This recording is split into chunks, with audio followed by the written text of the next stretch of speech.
Is Gary Roach. I'm the great-great-grandson of Captain Patrick DeLacy, who on May 6th in 1864 would perform an act in this general area that he'll receive our nation's highest military honor, the Medal of Honor.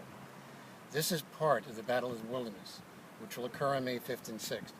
And this small map here indicates both days. This area, May 5th, May 6th. And this is where the captain performs an action on the crossroads. This is what it'll look like at the time of the battle. A small view and then a very large view. This is the start of Grant's overland campaign that he's going to lock up with General Lee until he is defeated and the surrender at Appomattox. But this is the start of it, okay? And the congressional record has 5 affidavits that indicate what Captain DeLacy did here.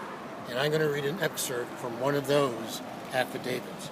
So as the camera pans to the modern view of this area, this is the account of Lieutenant O.E. Vaughn, Company K, 143rd Pennsylvanians. What we're looking at is the traces of the trenches, or the works as they're called, along the Brock and Orange Plank Road. And here's what the lieutenant had to say.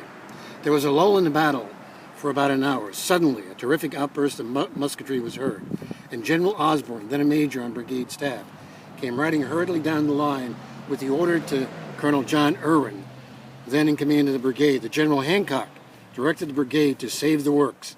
The works to the left of the battery for about 150 yards had been taken by the enemy.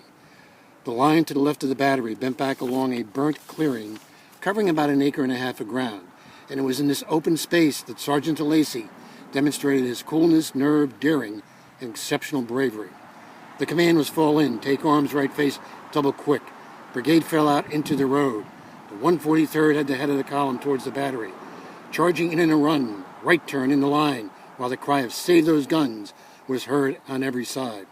It was a terrible charge up the road and across the burnt clearing, with a fierce fire pouring in upon us. Sergeant DeLacy was in the lead and the head of the line. And when we approached the breastworks, he ran ahead towards a Confederate color sergeant waving the battle flag on top of the works. Leveling his rifle, shot him dead. I was within 8 feet of him at the time he did. It was so close that I heard distinctly the expression he made at the time he fired and the rebel colors fell, namely, "There, you rebel son of a..." You'll never carry the flag again. Grabbing the flag, he turned. And what did he say? "Follow me."